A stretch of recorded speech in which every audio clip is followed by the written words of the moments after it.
La palabra de Dios contenida en este libro es la verdad que acepto creer, es la enseñanza que me comprometo a seguir y es la esperanza que me atrevo a confesar.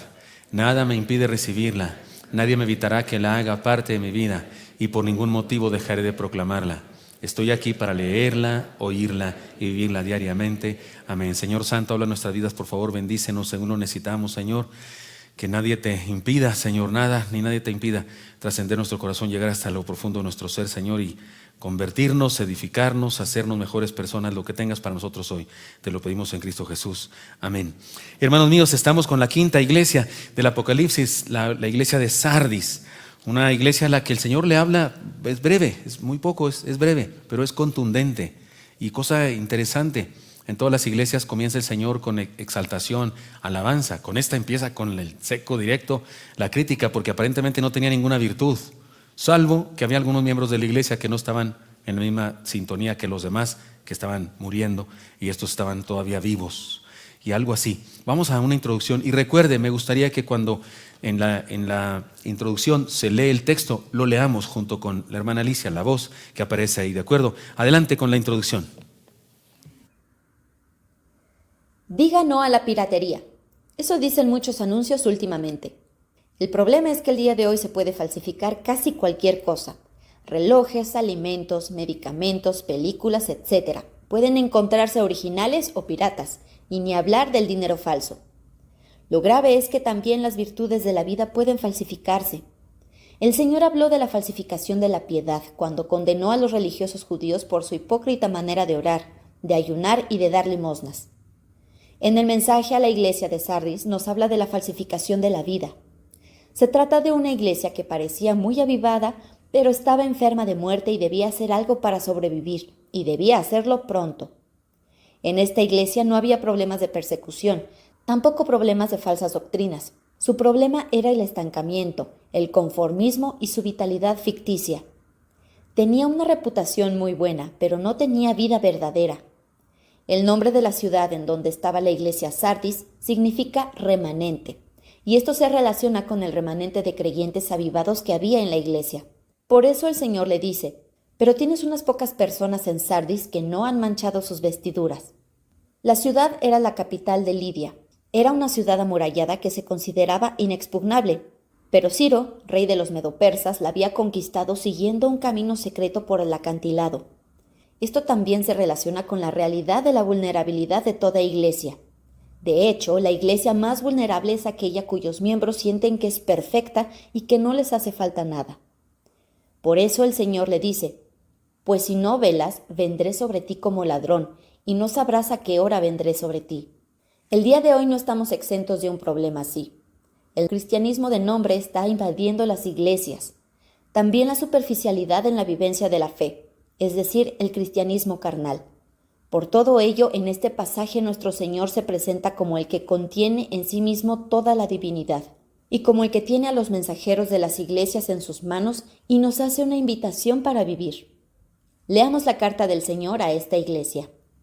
Escribe al ángel de la iglesia en Sardis: el que tiene los 7 espíritus de Dios y las 7 estrellas dice esto: yo conozco tus obras, que tienes nombre de que vives y estás muerto. Sé vigilante y afirma las otras cosas que están para morir, porque no he hallado tus obras perfectas delante de Dios.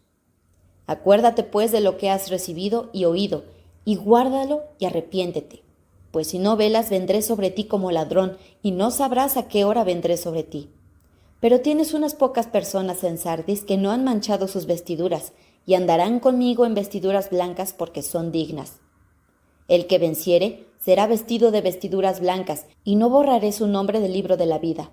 Y confesaré su nombre delante de mi Padre, y delante de sus ángeles. El que tiene oído, oiga lo que el Espíritu dice a las iglesias. Apocalipsis 3 del 1 al 6. Como podemos ver, es una carta breve pero contundente. A diferencia de las anteriores que ya hemos leído, en esta inicia con el señalamiento de sus deficiencias y problemas, y después le da esperanza, reconociendo que hay un grupo de creyentes en la comunidad que están limpios de ese pecado. Pero igual que en todos los casos, les hace un desafío a luchar y vencer aceptando la bendición de su gracia. Estudiemos pues la carta del que nos escribe: querida iglesia, y seamos la iglesia que cobra vida. Amén, querida iglesia. El Señor en este caso, hermanos, le dice a esta iglesia de Sardis que debe revivir, debe vivificarse. No les dije, creo no les dije al principio, pero el nombre de este mensaje es Seamos una iglesia viva, pero tiene un sobrenombre, cuidado con los zombies. Se llama así, y déjeme introducirme de esa manera ahora yo. En la cultura popular de nuestro tiempo hay una importante figura o un concepto creado por nosotros, los seres humanos, creado por los que hacen películas de cine y los que hacen cómics, esas cosas, que son los zombies. Los zombies ahora son un personaje, los zombies. Se dice de ellos que son muertos en vida. Incluso hay una serie famosísima, ¿no?, de Walking Dead, los muertos caminantes. La idea se origina en un asunto real, el vudú en Haití.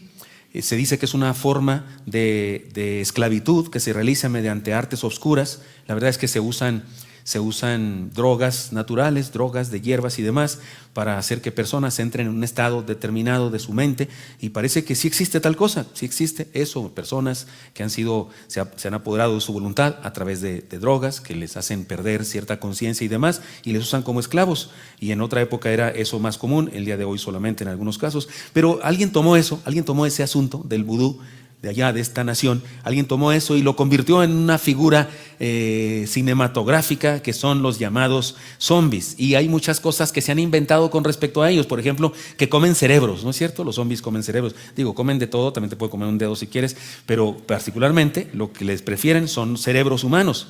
Y además, en este asunto cinematográfico, resulta que los zombies, si te muerden o te arañan, te transmiten su zombinolencia, o como se diga, y te conviertes en zombie, ¿no es cierto?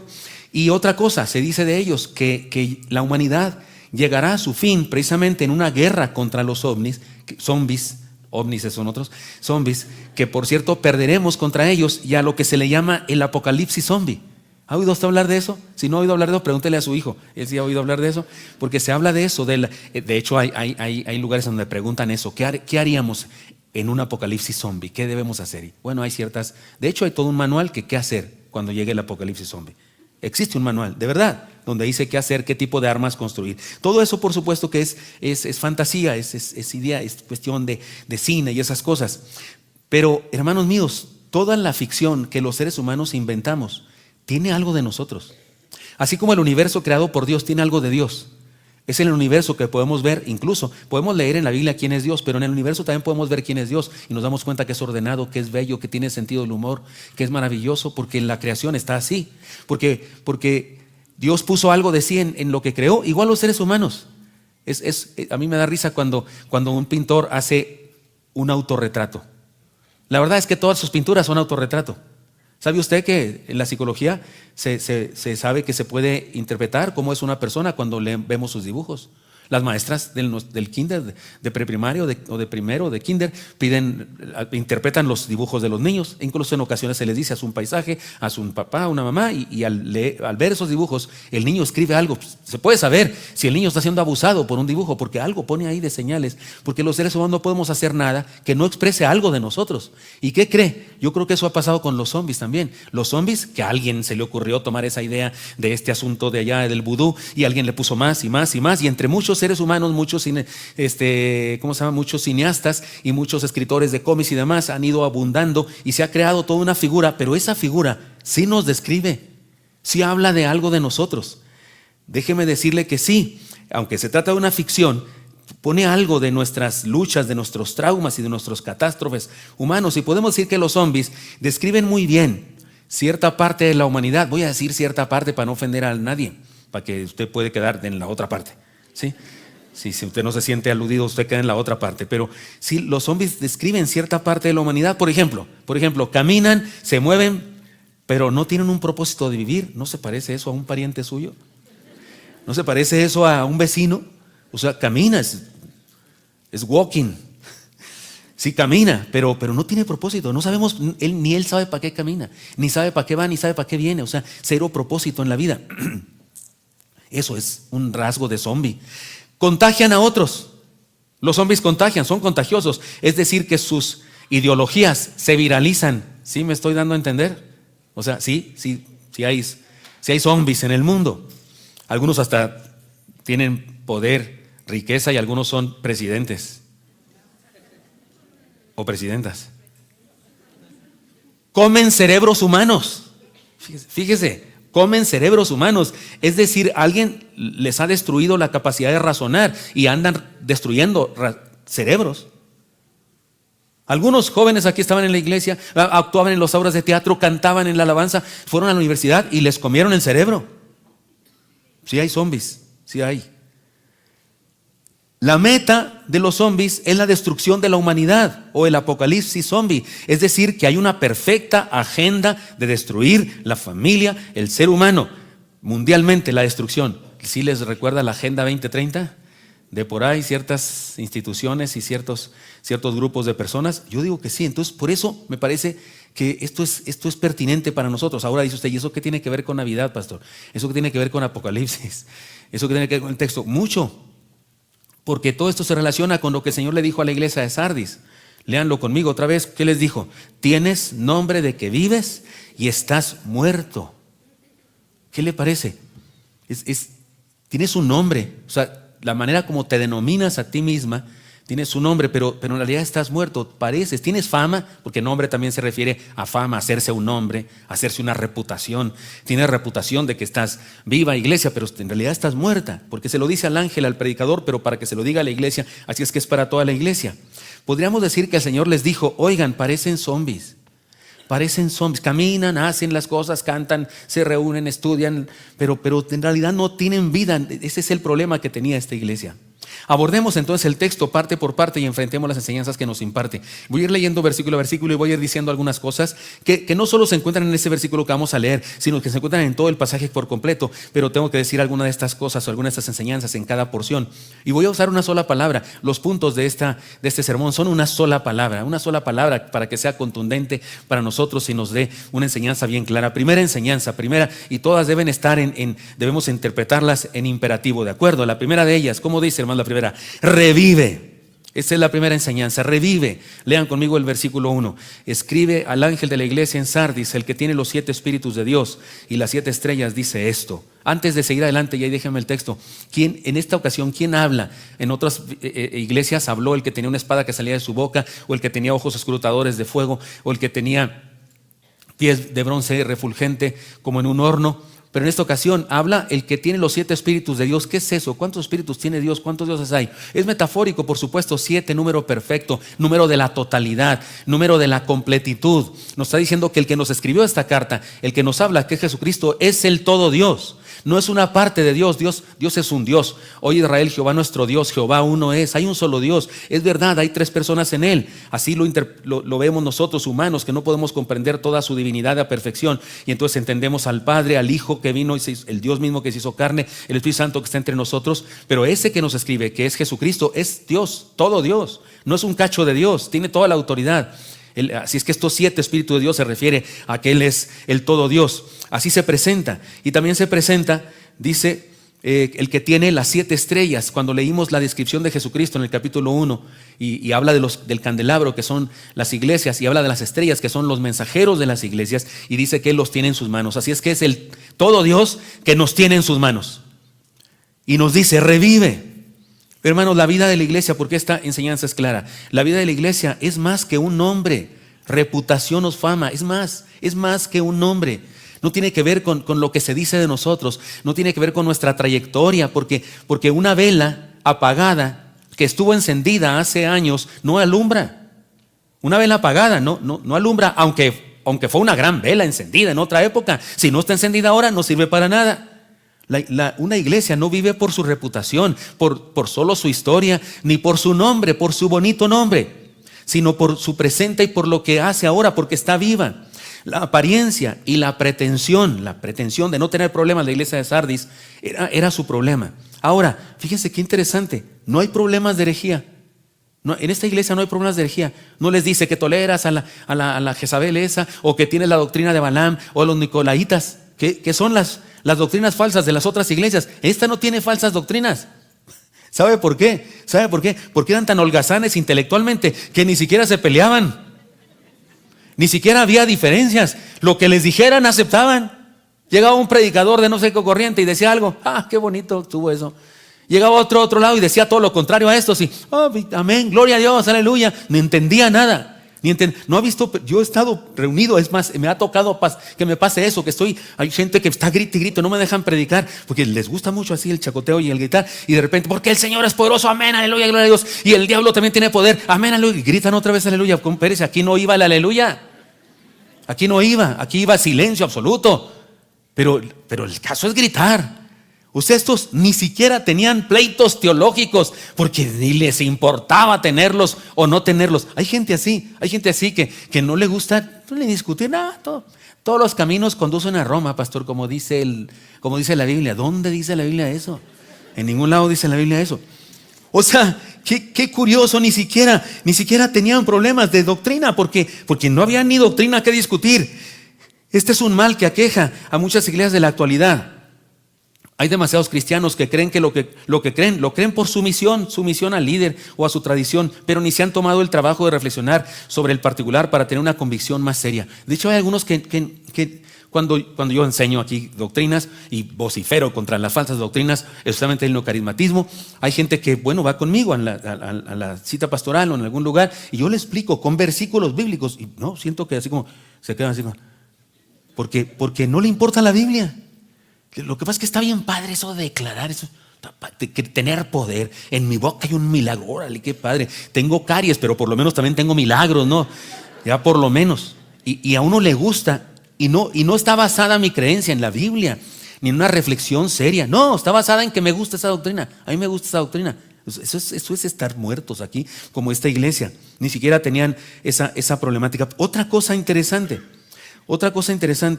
es que es triste, pero esta iglesia no tenía problemas de persecución. Y usted dice, ¿cómo que triste, pastor? Sí, tristísimo. ¿Por qué? ¿Sabe por qué no tenían problemas de persecución? Porque no incomodaban a nadie. No incomodaban a nadie. ¿Quién da problemas en una clase donde el maestro es ateo y empieza a vociferar contra la Biblia y contra el Señor Jesucristo y empieza a decir cosas contra la fe? ¿Quién tiene problemas de los que están ahí sentados? El cristiano verdadero, ese tiene problemas. Porque ese se levanta y dice, disculpe, pero eso está equivocado usted así. Eso no dice la Biblia. El otro, el que no diga, tiene razón el profe, que no sé qué. No meten líos a nadie, no incomoda a nadie. Dijeron los jóvenes, en el mes de la juventud, varios de los jóvenes predicadores dijeron eso, que hay que incomodar al mundo. Que el cristiano, ahora, si eres cristiano, no es que tengas la obligación de incomodar al mundo. No, si eres cristiano verdadero, lo incomodas a la fuerza. No es que te dispongas a incomodarlo, si no se trata de andar de latoso picándole costillas a alguien. No, pero cuando eres cristiano verdadero, incomodas al mundo. Eso dice la palabra. En el mundo tenéis aflicción, pero confía, yo he vencido al mundo. Jesucristo dijo, yo no vine a traer la paz sino la espada. Jesús dijo eso. Esa es la naturaleza, porque los ojos enfermos se ofenden por el sol, la luz del sol. Los ojos enfermos le alumbran, está uno dormido y le echas ¿cómo se llama? Tu batería, tu lámpara, lo molestas. Una lámpara apagada no molesta a nadie. Los cristianos apagados no molestan a nadie. Y qué interesante que esta iglesia no tenía problemas de persecución. Nada. A nadie incomodaban. Es importante la historia y la imagen de una iglesia, su trayectoria, quién ha sido, su nombre, cómo se llama. Hay iglesias que se llaman muy bonito. Iglesia Dios te ama. Iglesia Cristo salva. Iglesia Príncipe de paz. Algunas, como nosotros, nos llamamos con una palabra de otro idioma que la gente no entiende qué quiere decir, pero algunas iglesias se llaman en español. Discípulos de Jesucristo. Cosas así. Qué bonito nombre, pero deben hacer honor a ese nombre. Nosotros también debemos hacer honor al nuestro. Voy a abordar eso más adelante. En virtud de que esta iglesia estaba formada por cristianos, debiera ser una iglesia que incomodaba al mundo y no lo hacía. Habían tenido tal vez una etapa linda de crecimiento, eran una iglesia y ahí estaban, pero habían dejado de tener ese impacto en la sociedad. Una dinámica de vida es importantísima en toda congregación. Que nuestros creyentes, que nuevos creyentes puedan integrarse al trabajo de la iglesia es vida, porque somos un cuerpo, la iglesia es un cuerpo. Usted sabe que nuestro cuerpo se renueva. Alguien me dijo por ahí que las células de nuestro cuerpo cada 7 años se renuevan por completo y son nuevas, salvo las neuronas, que esas no se renuevan. Alguien dijo eso. Ay, disculpen si estoy inventando cosas, doctores, perdonen ustedes. Pero sí, las uñas que usted tiene no son las del año pasado, ¿no es cierto? Usted ya se cortó muchos cachitos y nacieron nuevas. No, además, si por una parte de mi dedo no circulara la sangre y todo lo demás, se me muere y hay que amputarlo, ¿no es cierto?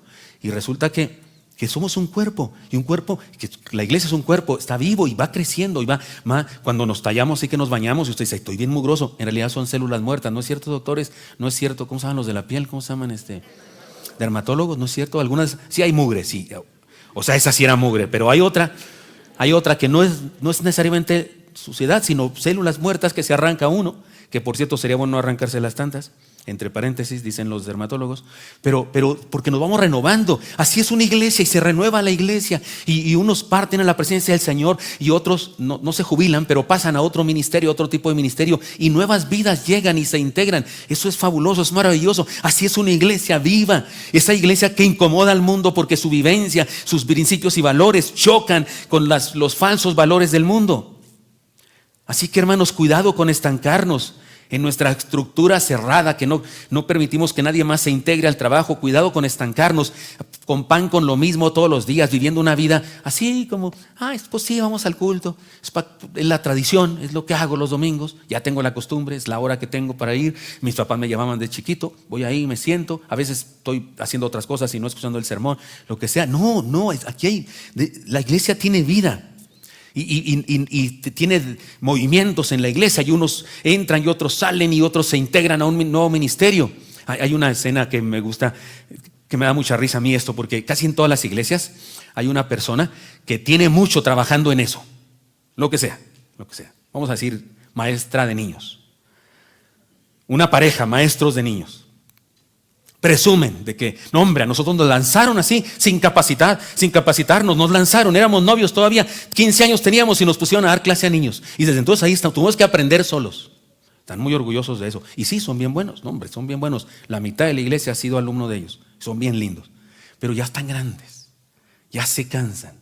Y entonces encontramos a otras personas que van a suplirlos. ¿Y sabe qué dicen esos viejitos? ¿Y esos quiénes son? ¿Quién los capacitó? ¿Quién les enseñó? Pues si ustedes nos cuentan y presumen que ustedes sí los lanzaron. Así somos, nos apoderamos de cargos y demás. Una iglesia, así estaba Sardis, cómodos en su vivencia, no tenían problemas con nadie, tranquilos. El Señor les dice, tienes nombre que vives, pero estás muerto. Hermanos míos, infundamos vida a nuestra iglesia. Entonces, hermanos, en primer lugar, revive. En segundo lugar, lean conmigo cómo dice la segunda cosa: vigila. Lean el texto, por favor. Sé vigilante y afirma las otras cosas que están por morir, porque no he hallado tus obras perfectas delante de Dios. Ahora, hermanos míos, es un hecho que cuando dice tienes nombre que vives pero estás muerto, no significa muerto del verbo te sepultamos, qué tipo de flores quieres. No, significa estás en proceso de muerte. Lo entendemos por la palabra griega que se usa, pero también porque dice aquí las otras cosas que están por morir. O sea, no estaba muerta del todo, no estaba se finí, rip, no, todavía estaba cercana, caminando hacia allá, pero no. Por eso le dice vigila. Ahora debo decirles que la enseñanza es clara. La vida de la iglesia es un asunto de visión. Ya se dijo en la introducción, Sardis era una ciudadela, es decir, estaba arriba de un monte y era inexpugnable, se creía que era inexpugnable, estaba muy difícil subir hasta allá. Había un camino, pero ese camino se preparaba, se cerraba la puerta, se ponían cosas para que la gente no pudiera subir y era imposible conquistarla. Pero resulta que un día Ciro la sitió por soldados alrededor de ella, por frente de ella, y resulta que un soldado que estaba allá en las alturas, en la pared de la ciudad, se le cayó un casco. Esto dice la leyenda, se le cayó un casco, se fue rodando y llegó hasta cierta parte del monte donde estaba la ciudad.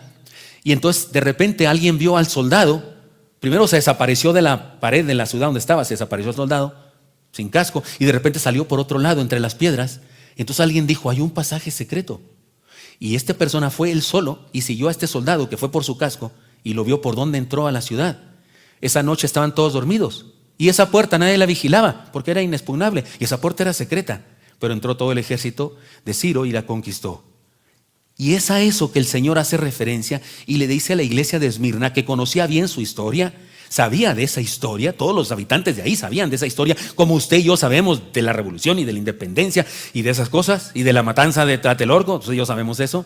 Y el Señor hace referencia a eso para decirles, vigila, cuidado, porque recuérdense la historia del casco y esas cosas. Regularmente cuando realizamos una actividad, sabemos por qué la hacemos. La primera vez que hacemos algo, sabemos por qué la hacemos.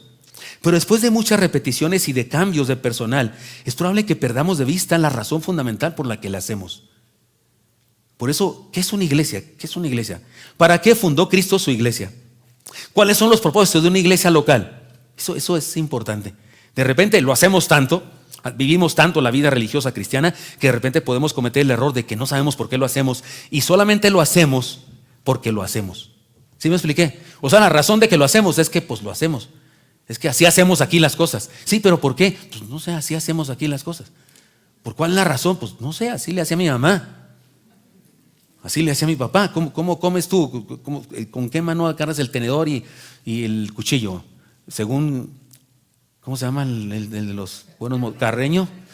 Con la mano izquierda misma que tienes el tenedor, o te lo pasa a la derecha y lo comes, y así o así. ¿Cómo le haces? ¿Y cuál tenedor agarras? ¿El de acá o el de acá adelante? Una vez allá en Chihuahua, era yo del comité de debates de la Facultad de Filosofía y Letras, invitamos ¿cómo se llama Juan José Arreola. ¿Se acuerdan de Juan José Arreola? Lo invitamos a dar unas conferencias. Pero éramos la Facultad de Filosofía y Letras, teníamos que invitarlo a él. Y fue un viejito, buena gente. A mí de repente no me queda tan bien, pero ese día me cayó super archi recontra ultra bien. Porque por supuesto que nos gastamos todos nuestros ahorros del comité de debates para invitarlo a un restauranzazo de esos tremendos de Chihuahua, unos cortes chihuahuenses de vacas contentas, bien rico. Pero cuando llegamos estaba la mesa ahí, los platos ahí y un arsenal aquí yo dije, ¿esto para qué? ¿Esto es la milicia norteamericana o qué? Un tenedor grande, uno flaquito, uno gordo, uno chaparro. ¿Sí? ¿Saben cómo? Yo dije, en la torre, pues voy a ver cómo le hacen los demás. Porque yo sí sabía que acá va el de la ensalada y que la cuchara chiquita, sí sabía 2, 3 cosas, pero sabía del tenedor, la cuchara, el cuchillo y lo demás. Yo dije, este será para operaciones de hígado y este para operaciones de... Yo pensaba que era así tipo doctor, ¿verdad? Dije, pero ¿saben qué hizo Juan José Arreola? Cuando nos iban a servir, le dijo al mesero, hijo, por favor, señor, quíteme todas estas cosas. A mí nomás me deja un tenedor, un cuchillo y una cuchara, es todo lo que necesito. Gracias.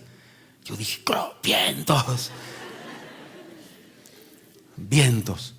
Hermanos Dios. Bueno, ya les conté un chisme de mi vida de aquella época. Pero hermanos míos, resulta que ustedes y yo somos seres humanos, somos cristianos, somos parte de una iglesia y nos es absolutamente necesario vigilar todo lo que pasa a nuestro alrededor. Regularmente cuando hacemos algo, dejamos de saber por qué lo hacemos.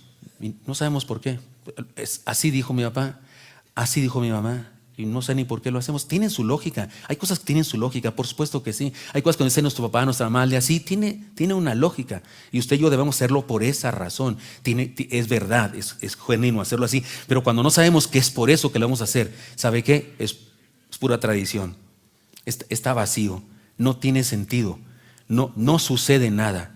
No pasa ninguna cosa buena ni ninguna cosa mala, sencillamente lo hacemos. Y cuando erigimos eso como si fuera una doctrina y como si eso fuera la manera dada y ordenada por Dios para hacerlo, incluso se convierte en un legalismo porque critica a los que no lo hacen así, y los que lo hacemos así nos creemos que eso es la manera perfecta y que nos vamos a ir al cielo porque lo hacemos así, y eso se convierte en una vida religiosa legalista que no sirve para nada. ¿Cuáles son los propósitos de una iglesia? ¿Para qué existe una iglesia? ¿Por qué venimos y cantamos? No, porque los cristianos cantan. No, la razón no es porque así lo hacemos. La razón es porque de veras Dios es grande, maravilloso, y yo le quiero decir que es grande y maravilloso. Me bendice a mí que yo diga eso, porque cuando digo eso, esa verdad se hace parte de mi vida y me nutre, me bendice, me transforma. La Biblia dice que Dios habita en medio de la alabanza. ¿Qué significa eso? ¿Acaso no Dios es omnipresente? Sí, es omnipresente, está en todas partes. No necesita que nadie lo invoque para que se presente. Él ya está en todas partes desde antes que alguien lo invoque. Pero entonces, ¿qué quiere decir que habita en medio de la alabanza? Significa que cuando lo alabamos, de alguna manera se manifiesta de manera especial. Como cuando dice que donde están 2 o 3 reunidos en su nombre, Él está ahí en medio de ellos. Y no está cuando no están reunidos en su nombre, que no es omnipresente. Sí es omnipresente. Entonces, ¿qué quiere decir que está cuando nos reunimos en su nombre? Que de manera especial se manifiesta. Por eso, sí. Un propósito, no sé cuál es el propósito de ese cuchillo así raro, pero sí sé cuál es el propósito de ser iglesia.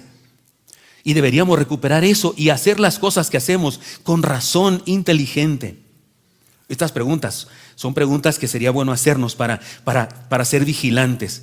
Debemos vigilar con gran interés lo que tiene que ver con el gran mandamiento, lo que tiene que ver con la gran comisión, lo que tiene que ver con la gran tragedia del infierno, lo que tiene que ver con la gran invitación del Señor a andar con Él, llevar su yugo, lo que tiene que ver con con todas las cosas, el sermón de la montaña que involucra los términos en los que vivimos los cristianos. Hermanos míos, entonces, en primer lugar, revivamos, seamos una iglesia viva. En segundo lugar, vigilemos, enfoquémonos en una visión, trabajemos por nuestra misión, entendamos, recordemos qué es ser iglesia, por qué nos reunimos, por qué estamos aquí. ¿Por qué no solamente venimos a escuchar el sermón y no nos vamos sin saludar a nadie? No, venimos también a estar juntos unos y otros porque somos rebaño, porque somos ovejas de su prado, porque nos ayudamos mutuamente. Por eso he insistido ahora que después que regresamos a lo presencial, por eso he insistido a que oremos unos por otros. Durante un tiempo me aguanté las ganas de pedir que oráramos unos por otros, así tocándonos por aquello del COVID y las enfermedades estas que nos traen de un ala, ¿no es cierto?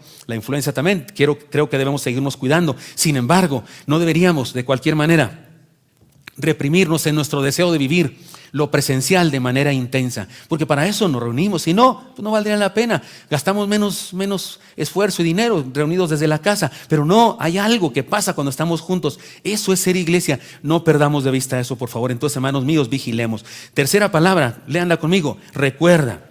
¿Cómo dice el versículo 3? Acuérdate pues de lo que has recibido y oído.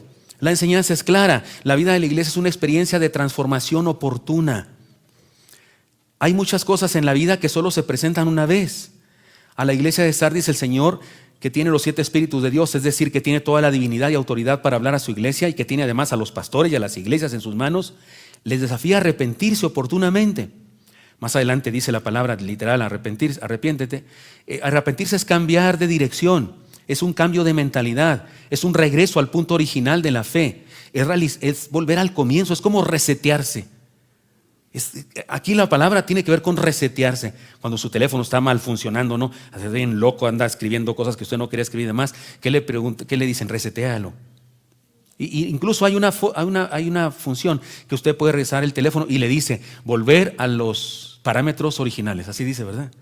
Y usted le pica y empieza a funcionar y vuelve a estar como nuevo. Digo, como nuevo por dentro, porque por fuera está todo quebrado todavía, pero su programa, todo lo que funciona, todo el software regresa a los valores originales. Así, eso es arrepentirse, volver. Eso le está diciendo Dios a esta iglesia. Tiene nombre de que vives, pero estás muerto, regresa. Por tanto le dice, recuerda lo fundamental, recuerda tus principios, las enseñanzas y regresa a ellas. Es como lo que alguna vez hemos predicado acá, de volver a las sendas antiguas, porque el profeta le dice al pueblo que vuelvan a las sendas antiguas. Así que, hermanos míos, sí, definitivamente toda iglesia debe hacer algo así en cada nuevo periodo de su historia. No hacerlo es peligroso porque no siempre tendremos la oportunidad a la mano. Aprovechemos la oportunidad para recomenzar. Ahora en enero tendremos un culto de negocios en el que voy a informar de lo que ha pasado en nuestra iglesia en estos años en los que no hemos tenido informes porque la pandemia y después de la pandemia. Ahora tendremos un culto. Estoy haciendo esfuerzos por hacer un informe muy resumido y luego después voy a presentarles su plan de trabajo para el próximo año y para los próximos años. También debemos tener una agenda 2030 también nosotros, y voy a proponerles algunas cosas, y entre las cosas que quisiera hacer es que nos reseteemos, que comencemos de nuevo, que nos reorganicemos como el equipo de fútbol americano cuando después de una jugada se ponen todos juntos, ¿no? Team back se llama eso. Que hagamos team back como iglesia y nos pongamos de acuerdo. Estoy pensando en cosas, incluso quisiera tener un team back, quisiera tener un reiniciarnos incluso de un culto, de cómo debe ser un culto. Y estoy escribiendo para que los niños me ayuden. Voy a contratar niños actores que en un culto de cada 2 meses o algo así, el culto tenga una dirección ahí antes de comenzar, cuando estamos aquí todos reunidos y todavía está el 10, 20, 30, eso. De repente, antes de llegar a empezar el culto, que aparezca un niño y diga: hermanos, ya es momento de poner atención, ya no es momento de saludar. Hermana Soledad, por favor, deje de estar dando besos, silénciese, o algo así. Y luego porque este es el momento de orar y prepararnos. Y luego ya seguimos con todo. Y luego cuando vamos a hacer la lectura bíblica, lo que sea, que aparezca, hermanos, es el momento de que el pastor ora por lo que sea, que alguien como una instructivo, ¿sí me explico? Así un chispazo de instructivos, porque me gustaría que recobráramos de qué se trata eso. Porque ¿sabe qué? Sí está triste, que de repente comienza el culto, está una música, está cantando un canto especial a alguien, y uno platicando, sí, no, hermano, sí, yo le dije, pues es que esta presidenta, ya ves tú, es que Morena y que el PRD, no sé qué es. Pues no es el tiempo de eso es el meeting, váyase al meeting. Aquí estamos, sí capté la idea. O sea, no se ofenda a nadie. ¿No se ofendió a nadie? pero sí me gustaría así como, vamos de nuevo, vamos de kinder, a comenzar de kinder, como hizo aquel director técnico de un equipo de básquetbol de los Celtics. Los Celtics eran de Boston en esa época, o no sé, y el caso es que habían ganado no sé cuántos años el campeonato, unos peladotas así de dos, el más chaparrito medía 1.95, todos eran de 2 metros para arriba, eran campeones, y entonces el entrenador, por cierto, que no había sido basquetbolista, y por cierto que estaba bastante chaparro, juntó a los grandulones esos en su primer día de entrenamiento y les dijo, a ver, este juego se llama básquetbol, porque esas cosas de ahí se llaman canastas, básquet. Tiene que ver con una pelota, esta. Son 5 contra 5. Y la idea es que hagan pasar esta pelota muchas veces por allá, la de los otros, y evitar que ellos la pasen por acá. Estaba diciendo eso a los campeones. Y uno de ellos lo interrumpe y le dice, entrenador, ¿de qué está hablando? Somos los campeones de hace 3 años. Y le dijo el entrenador, sí, ya lo sé, porque son muy buenos. Pues yo quiero hacer que sigan siendo buenos, y para que sigan siendo buenos deben recordar siempre lo básico de este juego, porque ustedes se la pasan anunciando calcetines y tenis y carros y no sé qué, se la pasan anunciando cosas y son millonarios, se la pasan en fiestas y en antros, y puede ser que se les olvide esto de qué se trata el juego, y yo no quiero que no sean campeones otro año. Y guarde silencio, grandulón, yo soy el entrenador. Eso no lo dijo, pues lo que hubiera dicho yo. Resetearnos, volver, acuérdate pues de lo que has recibido y oído, que recibieron el evangelio, que oyeron la palabra, que oyeron que Dios es poderoso y que ama a todos los seres humanos y que los ha salvado para que sean luz a todos los seres humanos. Verdades fundamentales, las doctrinas, las de kinder, el ABC de la vida. Y eso debemos reconocer nosotros, recordar nosotros. Eso es tener vida, eso es tener nombre de que estamos vivos y estamos vivos. Pero siguiente palabra imperativa, ¿qué dice? Conserva. Dice, y guárdalo, y arrepiéntete, pues si no velas, está hablando de todo lo anterior que dijimos también, si no velas vendré sobre ti como ladrón y no sabrás a qué hora vendré sobre ti. La enseñanza es clara, la vida es un asunto de discipulado, guárdalo. Discipulado tiene que ver con disciplina, con dar pasos ordenados. Un proceso, primero, segundo, tercero, el ABC de la vida, ir caminando, pero no solo el ABC, sino el X, Y y Z, es decir, el proceso de la vida, eso es discipulado. Seguir a alguien, caminar junto a alguien. El día de hoy hay diferentes cosas que motivan a una iglesia, ser iglesia. Hay diferentes cosas que motivan a una persona a ir a su culto. Incluso hay diferentes cosas que hacen que una iglesia crezca o que no crezca. Por ejemplo, hay congregaciones que dicen que han crecido porque implementaron cambios en su liturgia. Dejaron de cantar himnos antiguos y comenzaron a cantar coros acompañados de grupos musicales modernos. Y algunas personas dicen que eso les hizo crecer, y algunas mucho más que solamente cantos modernos, sino que implementaron danza. Hay iglesias donde hay incluso un grupo de danza, y en algunas no tienen grupo de danza, pero los que están cantando sí danzan, aunque no son buenos porque nomás brincan y saltan y hacen maraquetengas. Y algunas iglesias dicen, hemos crecido por eso, porque hemos implementado música moderna.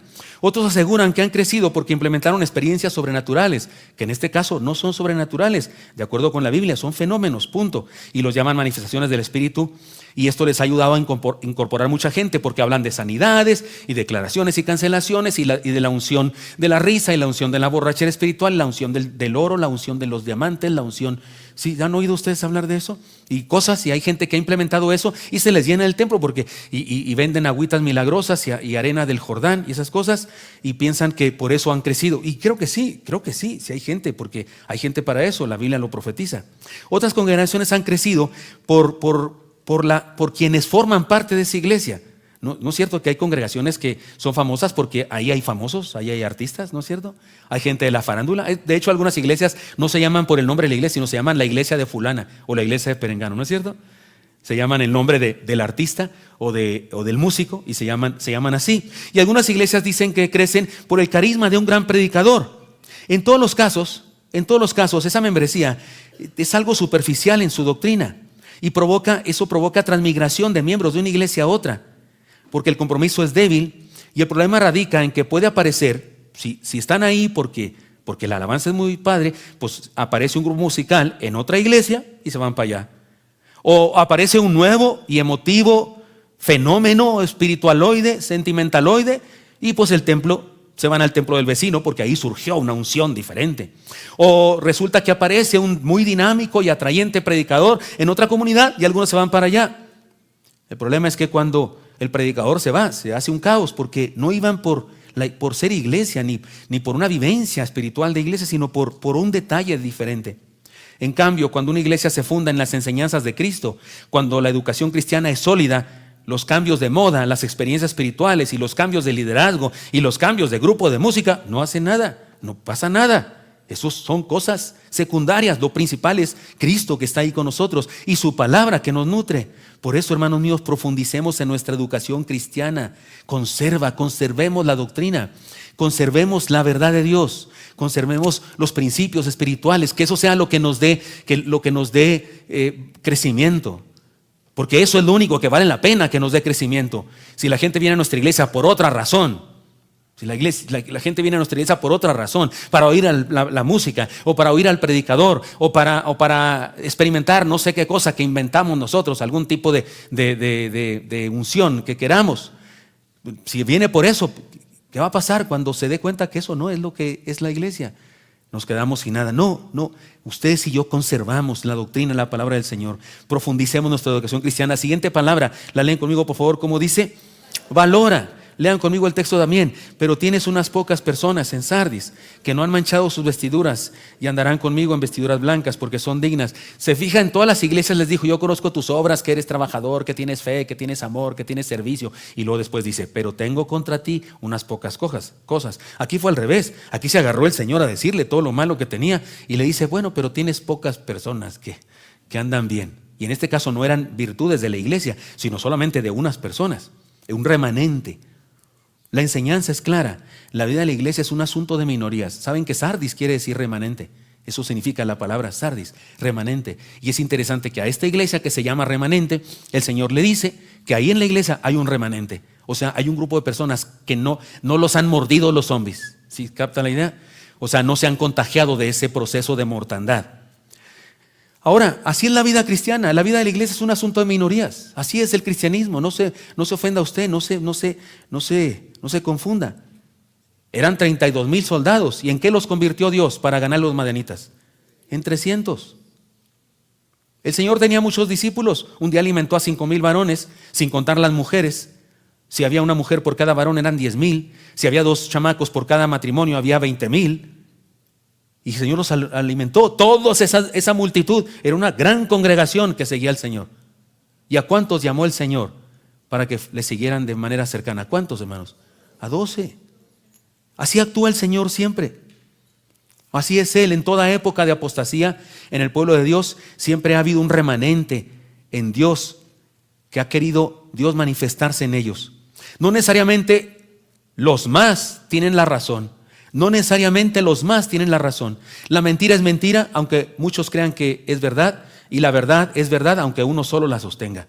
Esto no significa que debemos evitar crecer, no me malentienda. Claro que debemos ser apasionados porque la obra crezca, por supuesto que sí, pero debemos recordar que es estrecha la puerta y angosto el camino que lleva a la vida eterna.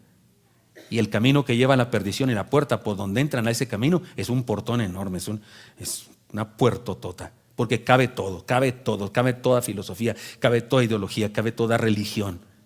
Pero por la puerta de Cristo solo cabe una cosa, Cristo. Solo Cristo es. Él es la puerta. No significa que no cabemos, no significa que es muy difícil entrar, no significa que hay que entrar a empujones. No, significa que es una idea y una sola, Cristo. No es otra cosa, no es la reencarnación, no es las vibras, no es ningún santo, ninguna persona, ninguna mujer, ninguna mamá, no, es Cristo. A eso se refiere que es puerta angosta y la otra es muy ancha. Así es que, hermanos míos, sí, valoremos lo que sí tenemos todavía. Aquí hay una exhortación al pastor de la iglesia de Sardis y a los líderes de la iglesia de Sardis que valoren que tienen ahí unos buenos hermanos, unos que todavía no están contaminados con la mortandad y que sería bueno darles permiso de que se levanten y que compartan y que aviven a todos los demás. Seamos de la minoría que se entrega a Dios totalmente. Seamos de la minoría que está viva, porque aquí había un grupo de personas que no habían manchado sus vestiduras. ¿Y con qué la habían manchado? Con la muerte. Porque aquí el pecado, el problema que le está el Señor reprochando a la iglesia de Sardis es ese, que tienen nombre de que viven, pero que no están vivos. Tienen reputación de ser una buena iglesia, pero no están siendo una iglesia avivada. Ni siquiera tienen problemas de persecución, ni siquiera tienen problemas de discusiones, porque ni siquiera discuten. Están demasiado cómodos en su mortandad. Siguiente cosa que le dice el Señor, léanlo conmigo por favor. Triunfa. Lean conmigo el texto también. El que venciere será vestido de vestiduras blancas, y no borraré su nombre del libro de la vida, y confesaré su nombre delante de mi Padre y delante de sus ángeles. El que tiene oído, oiga lo que el Espíritu dice a las iglesias. La enseñanza es clara, hermanos míos. La vida de la iglesia es un asunto de privilegios extraordinarios. Sí, perdonen, la gente se enoja, los inconversos se enojan porque dicen que los cristianos nos creemos mucho. Pues sí, nos creemos hijos de Dios. ¿Usted es hijo de Dios, hermano? Ay, qué creído. Ay, sí, hijo de Dios, ¿no? Sí, nos creemos hijos, nos creemos más que vencedores. ¿Dice la Biblia que somos más que vencedores o no dice eso? ¿Dice en algún lado la Biblia que somos los más derrotados del mundo? No, dice que somos más que vencedores. Porque, discúlpeme, pues ¿qué quieren que me crea qué cosa? Si tú eres hijo del diablo, pues allá tú, pero yo soy hijo de Dios. Se enojan por eso, pero hermanos, sí, la vida de la iglesia es un asunto de privilegios. De la minoría a la que hace referencia, se dice que no había manchado sus vestiduras, es decir, no se había contaminado por la mortandad espiritual que estaba invadiendo la iglesia. A ellos se les promete algunos privilegios que vale la pena estudiar y mucho más experimentar, porque sí tenemos privilegios, cosas especiales. Ustedes saben esta historia. En una de las campañas que tuvimos como iglesia, hicimos ejemplos acerca de superhéroes. Incluso yo entrevisté a Iron Man y a otras personas por ahí. ¿Recuerdan ustedes de esa idea? Y hubo un niñito que se quedó prendado de eso, de los superhéroes y demás. Y yo creo que tuvo una discusión con sus padres acerca de mi persona. Yo creo que el niño decía cosas fabulosas de mí y los papás le decían, no, él es un hombre normal. O quién sabe si le decían peores cosas. Pero el caso es que el niño quiso comprobar su verdad y llevó a sus papás. Yo imagino todo eso. Llevó a sus papás, así como en tipo juez. Y llevó pastor. Ahí estaban los papás y digo, ay, nuestro niño. Me dice, pastor, ¿verdad que tú tienes un superpoder? En la torre. Yo fui puesto en estrecho porque el niño necesitaba afirmación. ¿Sí me explico? Quería ganar, se notaba que él había dicho que yo tenía un superpoder y ¿verdad que tú tienes no me dijo, ¿tienes superpoder? No, me dijo, ¿verdad que tú tienes un superpoder? Y entonces, y los papás así como diciendo, pastor, nuestros niños, pobrecito. Y entonces yo dije, no puedo quedarle mal a un niño, prefiero quedarle mal a unos adultos que a un niño. Y cuando me dijo el niño, ¿verdad que tú tienes un superpoder? Le dije, sí, por supuesto. El niño volteó hacia sus papás como diciendo, ¿qué hubo? ¿Qué hubas, camaradas? Estoy diciendo, abusados. Y entonces ahora yo tenía un problema con los papás, ¿verdad? Ahora, ¿cómo le hago para quedar bien con mis ovejas? Van a decir, este pastor está loco, no vuelvo a esta iglesia, está demente el pastor. Pero entonces le dije al niño de los papás, vengan, porque no quiero que todos lo sepan. Sí, yo hablo con Dios. Hablo con Dios y me escucha. Y en ocasiones Él, su voluntad, y hace milagros. Y el niño así como que se sintió, sí, vámonos, papá. Ahora, hermano, ¿usted me cree que yo hablo con Dios? ¿Y me cree que me escucha? ¿Sí tengo un superpoder o no? Bien, es de Él. Y la oración, hablo, no es que sea poderosa la oración, no es poderoso, pero yo puedo orar. Eso es algo que puedo hacer, orar. Puedo orar. Así es que no le dije ninguna mentira a ese niño ni a sus papás tampoco. Es más, quiero decirles que tengo otro superpoder, más poderoso que ese. ¿Quieren saber cuál es o se los digo el otro domingo? Tengo otro super archirrecontra poder. Este es mi más grande poder. ¿Saben cuál es mi más grande poder? Ya se los dije una vez. ¿Saben cuál es mi más grande poder? Que soy débil, que soy un bruto, soy despistado, estoy enfermo de muchas cosas. Pero la Biblia dice que porque soy débil, entonces ¿qué? Soy fuerte. ¿Qué húbole? ¿Tengo un poder o no? ¿Qué? Ahora dice usted, pues yo también, pastor. Sí, usted también. Incluso cualquier hijo de vecino que anda ahí por la calle es un debilucho, pero él no lo cree, no lo dice, no lo reconoce. ¿Y qué cree? Se queda con su debilidad. Pero cuando uno de nosotros reconocemos nuestra debilidad y vamos al Señor, entonces nos basta su gracia. Estoy hablando claro. Por supuesto que aquí la orden es que triunfen. Por supuesto. Y se trata de privilegios exclusivos, especiales que tiene un cristiano. Y miren, vamos a analizarlos porque los menciona, dice andarán conmigo. Un privilegio de cercanía, andarán conmigo. Creo que, como dicen los que saben que los seres humanos hemos perdido nuestra capacidad de asombro. Creo que los cristianos hemos perdido nuestra capacidad de asombrarnos de las cosas maravillosas espirituales. Pero eso de andar con Jesús no es cualquier cosa, hermano. No es cualquier cosa. Cuando eres un niño quieres andar con tu papá, ¿no es cierto? Quieres ir con él a donde quiera que andes más. Si tienes un hermano más o menos de tu edad, te peleas por estar cerca de él, más cerca, sentarte junto a él. Así son los hijos, ¿no es cierto? Porque quieres estar junto a tu... Bueno, aquí dice que andaremos con Dios. Por favor, con Dios. Enoc anduvo con Dios y se lo llevó Dios. Es uno de los dos únicos seres humanos que, de acuerdo con la Biblia, no gustaron la muerte. Sin duda que se trata de un privilegio hermoso. Ahora la enseñanza es clara. Aquello con lo que te pasas más tiempo termina llevándote. Aquello con que andas te lleva. Y a Enoc se lo llevó Dios. Andar con Dios tiene que ver con ser íntimo de Él, lo cual es el mejor de los privilegios. De repente nos sentimos pequeños, ¿no? Ante gente que no sé, que se codea con presidentes, o se codea con hombres ricos, o se codea con científicos, se codea con no sé quién. Por Dios, tú y yo nos codeamos con Dios. Un día mi esposa y yo fuimos a un concierto de un personaje, no les voy a decir quién, porque no le pedí permiso, pero fuimos, y estoy yo platicando con un amigo mío, y este amigo mío me estaba así como presumiendo de sus relaciones. No, si es que nosotros andamos con no sé qué, así como presumiendo de sus relaciones. Yo me importa eso, a mí ni me va ni me viene, así como que soy amigo de personas, no sé qué, pero el cantante de ese concierto iba entrando y me vio. Pastor Gilberto, ¿cómo estás? Y me abrazó y mi amigo se quedó así como, órale. Porque él me estaba presumiendo, ¿sí me explico? Y resulta que el cantante de eso que fuimos a ver me saludó. Hasta le dije, mi vida, por favor, acá. Y vino y lo saludamos y demás. Y nos abrazamos. Y mi amigo se quedó así como pantallado porque él me quería pantallar y resultó apantallado. Pero ¿sabe una cosa? Yo sí me cae bien ese cantante y sí me parece una persona muy linda, pero así como que, pues es una persona, tal, bien, punto. Pero ando con Dios, por favor, ando con Dios. Y algunos andan presumiendo que se codean con no sé qué. Yo ando con el mero papas fritas del universo. ¿De qué hablas? De que le hablo todos los días, platico con él antes de predicar aquí. Le dije, Señor, ayúdame a echarme la mano porque ya ves cómo estoy de loco, pero dame sabiduría y sensatez. Y aquí estoy porque hablé con él, hermano mío. Andas con Dios. Piensa eso, triunfa porque andas con Dios. Y un día te va a llevar igual que a Enoc. Tal vez no con todo y tenis. En tu caso, sí, vas a morir, ya te vas. O tal vez sí con todo y tenis porque viene nuestro tiempo y nos lleva total, con todo y zapatos.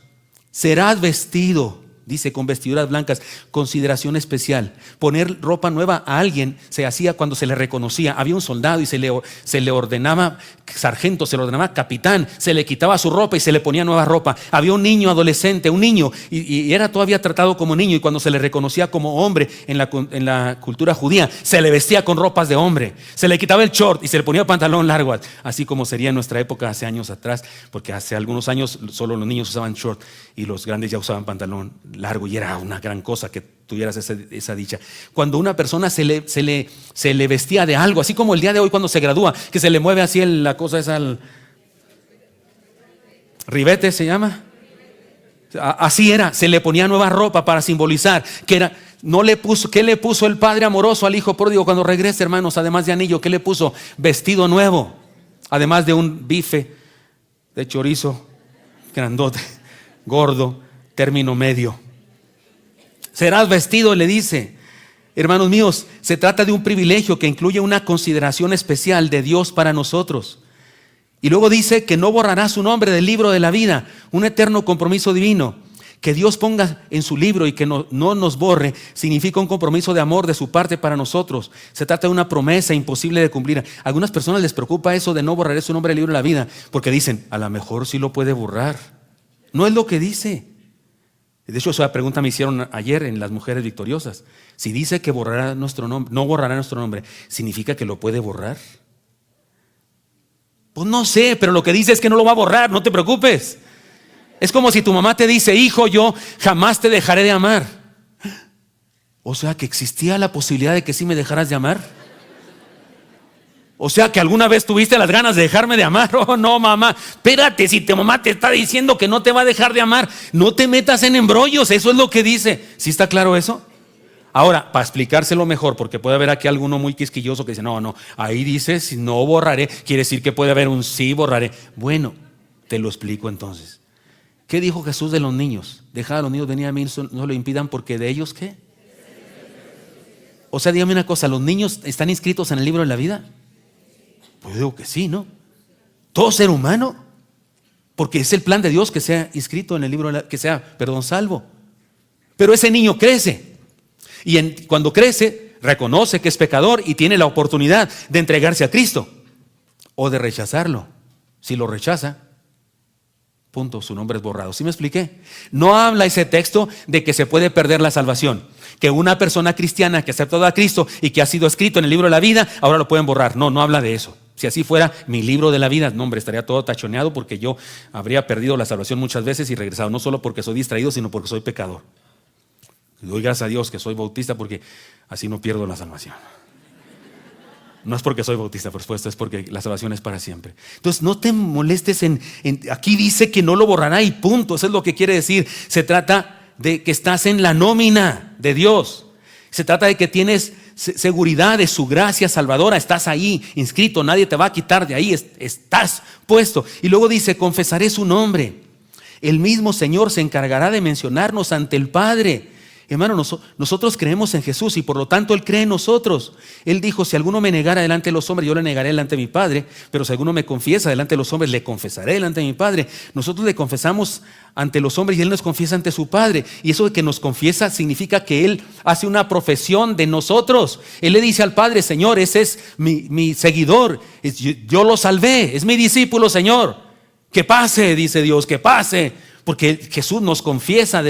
Triste sería, ¿no?, que llegamos ahí al trono y aquí vengo, soy Gilberto Gutiérrez, y nadie me confiesa. Y dice el Dios Padre, ¿y este quién es? Y los ángeles, pues, ¿quién sabe?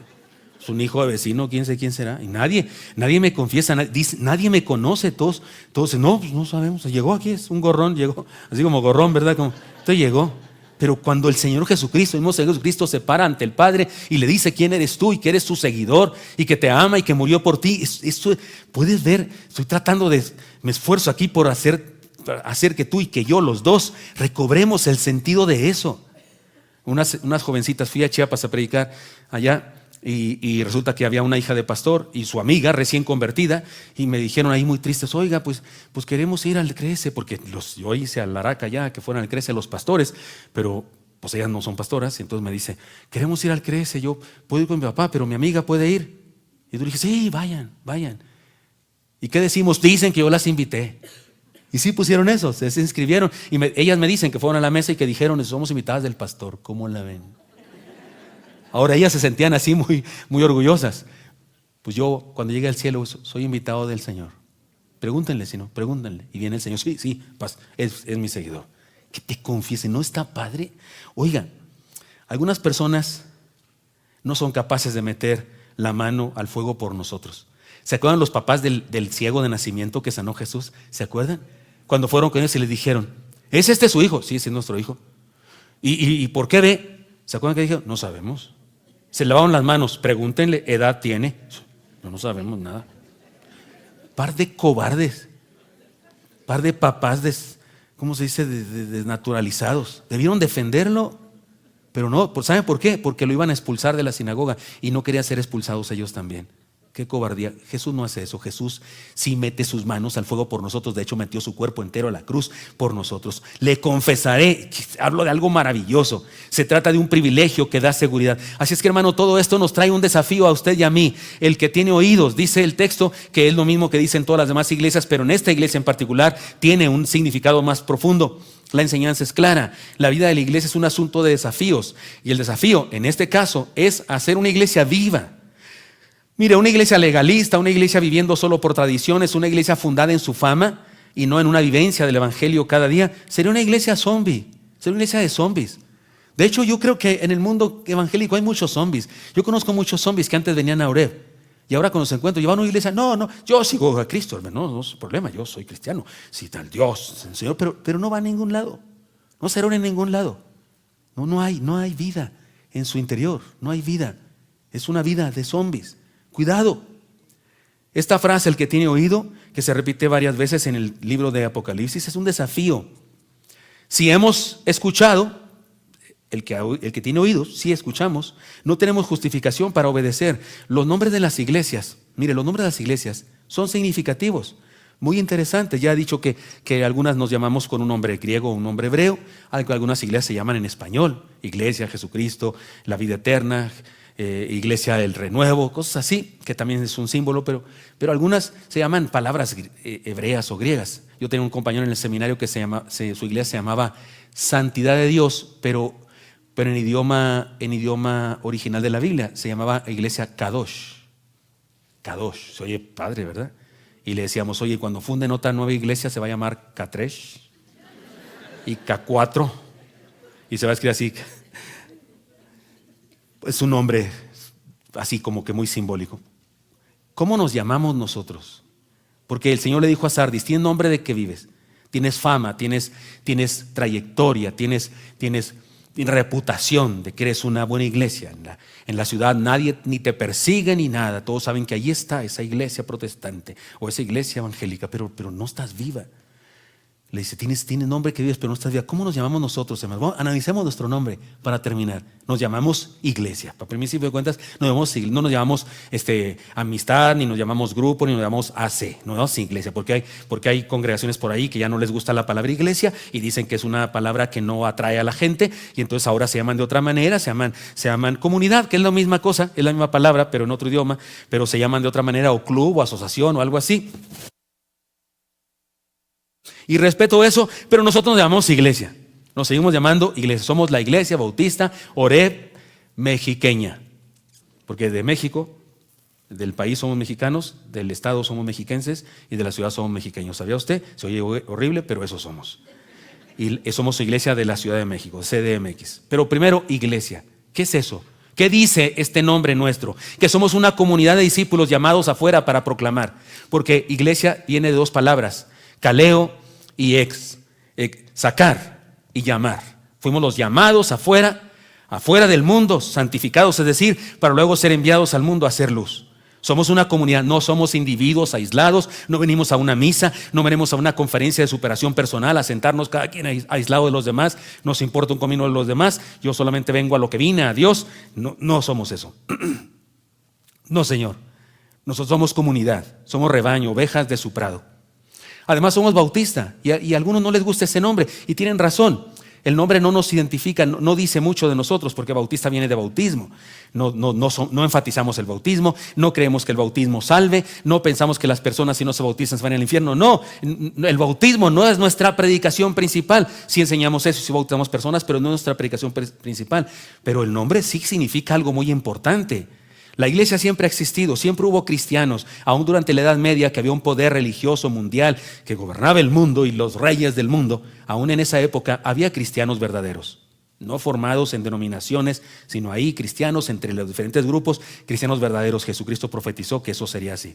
Pero cuando viene la Reforma Protestante, una época especial, surgen, no solo Martín Lutero, antes de Lutero hubo otros reformadores, pero particularmente sabemos Martín Lutero, Zwinglio, Calvino, un rey que no se convirtió, solamente hizo una reforma pero por razones políticas e inmorales, y surgen nuevos grupos, nuevas iglesias, denominaciones, pero dentro de ellos, especialmente dentro de la iglesia de Inglaterra, los anglicanos, surge un grupo de personas, un grupo de pastores muy revolucionarios que decían: gracias a Dios por Lutero y sus reformas, gracias a Dios por Calvino y sus reformas, gracias a Dios por la iglesia anglicana y sus reformas, pero se quedaron a medias. Debemos regresar más al mero Nuevo Testamento, a la verdadera palabra. No estamos viendo todavía eso de bautizar niños, no nos late, eso no es así. La iglesia no está formada por personas que por tradición son de una religión, no, son regenerados o no son miembros de la iglesia. El cristianismo es una experiencia personal de primera mano. Hubo un grupo de pastores que decían eso y querían una reforma más contundente. A eso se les llamó los reformadores radicales. ¿Se entiende? Radicales, o sea, exagerados, aguerridos. ¿Y qué cree? A esos no solo los perseguía la iglesia católica, los perseguían los luteranos, los perseguían los calvinistas, los perseguían los anglicanos. No Calvino, no Lutero, ellos ya habían pasado la historia, pero sus seguidores perseguían a estos reformadores radicales. De ahí venimos nosotros, quiero que sepa usted. De esos venimos los bautistas. Por eso se llamaban bautistas, porque primero se llamaban rebautizadores, anabautistas. Porque estos que andan bautizando a gente adulta, si ya está bautizado de niños. Porque de niños nadie se puede bautizar. De niño, si se supone que es alguien que cree en Cristo, ha nacido de nuevo, ¿cómo va a ser si es un niño? Y ellos decían, no, es un acto después de ser regenerado. Y descubrieron eso leyendo Romanos 6:8 y 6:4-6. Dice, porque somos sepultados juntamente con Él para muerte por el bautismo, a fin de que como Cristo resucitó de los muertos para gloria del Padre, así también nosotros andemos en vida nueva. Y entonces se les perseguía y se les llamó así, bautistas, porque bautizaban adultos. Y no es un buen nombre. No dice todo de nosotros, pero yo le expliqué a usted qué significa en la historia. Significa una comunidad de reformadores radicales que desean vivir la Biblia a plenitud y la sana doctrina. O sea, son aferrados a ir a la palabra de Dios. Ahora entiende por qué somos así aquí. Porque de esa historia, de esta herencia venimos. Entonces somos iglesia, una comunidad de discípulos llamados afuera. Somos bautistas, ya dijimos, una comunidad de reformadores radicales. Y además nos llamamos Oreb, somos Oreb. ¿Y eso qué? Un monte santo, donde una zarza ardiente que no se consumía impactó el corazón de un gran libertador que es llamado por Dios para liberar al pueblo de Dios, para darle la ley y para dar cohesión a un pueblo santo de donde vendría la salvación en Cristo Jesús para todos.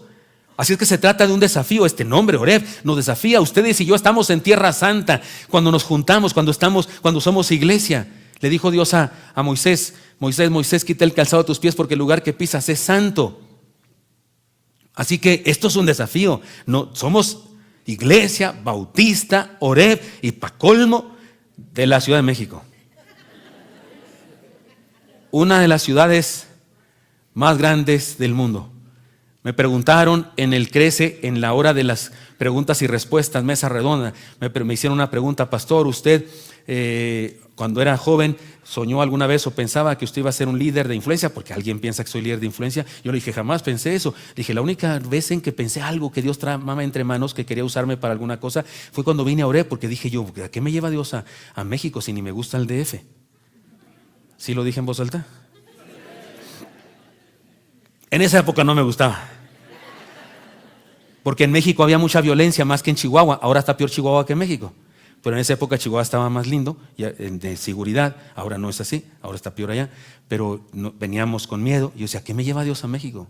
Al centro del país. Y entonces sí pensé, algo quiere Dios conmigo. A lo mejor quiere que yo desarrolle un ministerio más grande que allá en la provincia. Dije, fue la única vez que pensé eso. Pero hermanos, aquí estamos en el centro de un país con millones de personas que nos rodean. Según esto, la mancha urbana es 36 millones y según esto, en la Ciudad de México somos 24 o 25 millones. Bueno, más los que nacieron el mes pasado. Y aquí estamos, una localidad desde donde somos llamados a ir a todo el país, nuestra Jerusalén, a toda Latinoamérica, toda Judea y hasta lo último de la tierra, el mundo entero. ¿Sí dije bien? Bueno, sí. Toda Jerusalén, nuestra ciudad, toda Judea, México, la República Mexicana, sí. Samaria, Latinoamérica y hasta el último de la tierra, el mundo entero. Es eso. Y ya dije para colmo, pues otro para colmo. Y para colmo nos llamamos Iglesia Bautista Oreb de la Ciudad de México, y para colmo le añadimos todavía, para hacerlo más rudo, como si no fuera suficiente desafío, le añadimos a nuestro nombre. ¿Qué decimos en nuestro nombre siempre, hermanos? Una comunidad con los brazos abiertos. Tómala, hermano. Usted y yo solitos nos hacemos el desayuno. Una comunidad con los brazos abiertos, un compromiso con la gran comisión, un compromiso con el hecho de que no le preguntamos a nadie cuando entra cuál es su estado civil, ni si va o viene, ni cuál es su condición, ni cuáles son sus ideologías. No le preguntamos nada, solamente le decimos bienvenido, porque esperamos que aquí Dios le hable y le transforme. Una comunidad con brazos abiertos, una comunidad que no hace acepción de personas, una comunidad que no corre a nadie. Tal vez, hermanos, estamos haciendo honor a dicho nombre. Tal vez, pero si acaso no es así, o si acaso no hacemos honor a ese nombre en forma total y nos hace falta algo, es tiempo de hacer algo en nuestra vida, porque debemos ser una iglesia con vida, no solo con nombre, no No solo, yo quiero que sepan los que son nuevos aquí en la iglesia, que esta iglesia Oreb, antes de que yo viniera acá de pastor, hubo otro pastor durante muchos años, un excelente pastor. Fue presidente de la Convención Nacional cuando yo era vicepresidente y era amigo mío, era un hombre mucho más grande que yo, podía yo ser su hijo. De hecho, tenía hijos mayores que yo. Y era un personaje de primera. Y durante su tiempo en esta iglesia se convirtió en una iglesia importante en la Convención Nacional. Él era el presidente de la Convención Nacional durante 7 años, también presidente de la Fraternidad Teológica Latinoamericana. Y esta iglesia era una iglesia importante. Cuando yo fui invitado acá, todos se burlaban de mí, te quedan grandes los zapatos y no sé qué tanto y no sé qué. Ya tenía una historia, ya tenía una fama esta iglesia, ya tenía una trayectoria, tenía un nombre acá.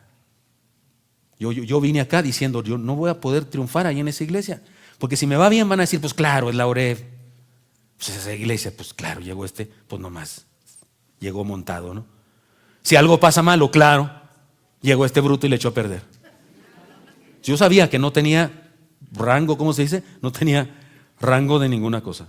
Pues yo decía, aquí nomás no va a pasar nada, pero yo vine porque Dios me trajo. Pero entre las cosas que aprendí es esto, que nuestra historia no cuenta.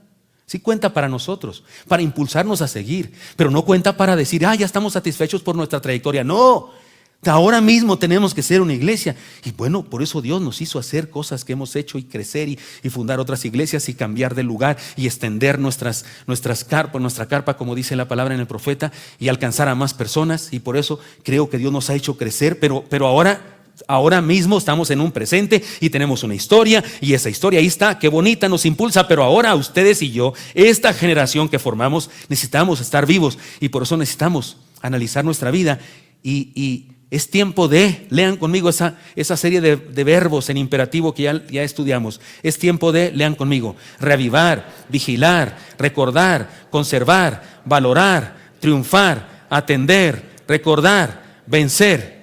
Y seamos una iglesia viva. Así que, hermanos míos, cada uno de nosotros y cada familia de nosotros, seamos esa iglesia viva que el Señor necesita. Una iglesia en crecimiento, una iglesia en desarrollo, una iglesia en donde la palabra del Señor transforma, toca corazones, revoluciona el corazón de la gente, de todos ustedes y yo, porque necesitamos esa viveza, hermanos. De repente esa mortandad se nota en que ni nos va ni nos viene. De repente enseñanzas que sean, qué buena, qué linda enseñanza. No, que te revolucione tu vida. Ayer me preguntaron las semanas, y aquí voy a terminar, disculpen, me preguntaron las semanas de las mujeres victoriosas, porque fue un día de Pregúntale al Paz, y una de las preguntas que me hicieron fue que les explicara la parábola del mayordomo infiel. Es un texto tremendo. Dice que el mayordomo le dice, el señor, el dueño le dijo, dame tu información de mayordomía, de administración, porque he oído que has hecho trampa. Y el hombre se pone nervioso porque sí ha hecho trampa, es un mayordomo infiel, y se pone a hacer una trampa más todavía. Le dice a los deudores de su jefe, le dice, ¿cuánto debes? 100, ponle que nomás debes 50. Le perdonó 50% para granjeárselo, ¿verdad? Y a otro, ¿tú cuánto debes? 300, di que nomás debes 100, para granjeárselos.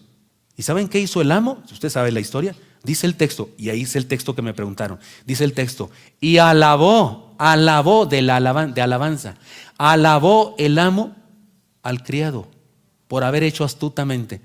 Y la pregunta era, ¿qué dice eso, pastor? Y yo di una explicación que no voy a dar aquí, por cierto. Vayan y escuchen el culto del sábado en la mañana. Pero debo decirles, de veras no lo voy a dar porque sería un poco extenso. Pero hay respuesta, hay una gran enseñanza. Pero cuando yo tuve esa enseñanza, cuando leyendo yo ese pasaje en mi oficina y encontré la enseñanza, me sentí, y hasta mi esposa oyó que yo estaba acá vuelto loco, ¿sabe? Y encontré, ya entendí. Necesitamos estar vivos, que escuchamos la palabra del Señor. Mi esposa y yo hemos ido a predicar en diferentes lugares, y en una cierta época que no voy a decir cuándo, antes de que mi esposa le tocara predicar, predicó una especie de merolico ahí, una persona así de esos espiritualoides. Se la pasó, decía merolico porque decía, dile que sí, dile que sí, dile que sí, dile que sí, así 20 veces, de veras, literal, no estoy exagerando. No sé por qué se agarraba, como 4 frases hubo que la repetía, no sé qué, eso no es predicar, eso es hipnotizar o no sé qué, un griterío. Y los jóvenes respondían cuando él decía eso, porque Dios te ama, Dios te ama, Dios te ama, Dios. Y todos, pues sí me ama, y sí, gloria a Dios te ama, pero ¿dónde está la enseñanza, la palabra o la no sé qué? Y después de eso subió mi esposa preciosa, así de linda como es, subió y predicó palabra. Y no gritaban tanto, no aplaudían tanto. Y yo le dije a mi esposa, ¿sabes por qué? Porque estaban comiendo de verdad. Se sabe en aquella historia de los hermanos en Oaxaca, cuando tuvimos un trabajo de piscicultura y sacaron los peces, y en la fiesta que se hizo para la primera cosecha de peces de aquel proyecto con el gobierno y con la iglesia, sacaron los pescados, comieron pescados fritos, pescados empapelados, pescados asados y pescados en caldo. Y de repente recibo yo una llamada, yo era el presidente de la convención. La llamada decía esto: oren por nosotros porque algo nos pasa. Todos comimos pescado y nos sentimos mal todos. Estamos mareados. Los niños tirados debajo de un árbol. Hablamos, pues yo quise buscar al gobernador del estado para que mandaran al ejército y con ambulancias y todo. Estábamos espantados. Una bola de gente en una fiesta, se hace funeral. Después de unas horas nos dijeron, no se preocupen, estamos bien, no hay cuidado. Pero yo dije, no, que me expliquen. Finalmente me explican, ¿saben qué pasó? La gente de las aldeas allá, gente pobre, no comía más que tortillas con chile casi siempre. Y el pescado tiene muchas proteínas, mucha. Así es que se comieron un shot de proteínas y les llegó, que les dio el mal del porquito. ¿Qué tenían? Mal del porquito. Eso tenían. Estaban hasta mareados de tanta proteína. Dios, el cuerpo necesita fuerza, necesita descansar para asimilar tanta proteína. Yo le digo a mi esposa, ¿sabes qué le está pasando a los muchachos cuando estabas predicando tú? Estaban recibiendo demasiada proteína. Por eso no podían ni amén, aleluya, no, ni tenían por qué estar gritando como locos. Estaban recibiendo tanta palabra, tanta nutrición, que estaban impactados. Le dije a mi esposa, eso es lo que estaba pasando, ni te preocupes. Por cierto, porque cuando ella fue a predicar, yo fui ahí donde estaba ella a orar por ella y le dije, mi vida, que la cosa anterior, el merolico que habló, no te influya nada. Tú habla la palabra como sabes hacerlo. ¿Te acuerdas? Tú predica la palabra. Y fue un sermón tremendo. De hecho, la esposa del organizador de todo le dijo, hermana, gracias por la enseñanza bíblica que les dio. Porque sí se notaba que el anterior había sido un discurso meroliquense. Una iglesia viva, hermanos, entiende la palabra cuando se le predica, la asimila, se nutre de ella y está viva. Así es que, hermanos míos, seamos, por favor, por el amor de Dios, seamos una iglesia viva, seamos la iglesia bautista Oreb de la Ciudad de México, que tiene los brazos abiertos para todos. ¿De acuerdo? Señor Santo, te pido que nos hagas esa iglesia que tú sueñas, la iglesia de tus sueños. Señor, perdónanos si tenemos errores como los que tenía Sardis, esta iglesia en Sardis. Perdónanos, Dios. Queremos ser todos como el remanente ese remanente que no se había manchado de esa mortandad. Haz de nosotros esos creyentes, Señor, esos cristianos, y de esta iglesia, una iglesia viva. Te lo pido en Cristo Jesús. Amén.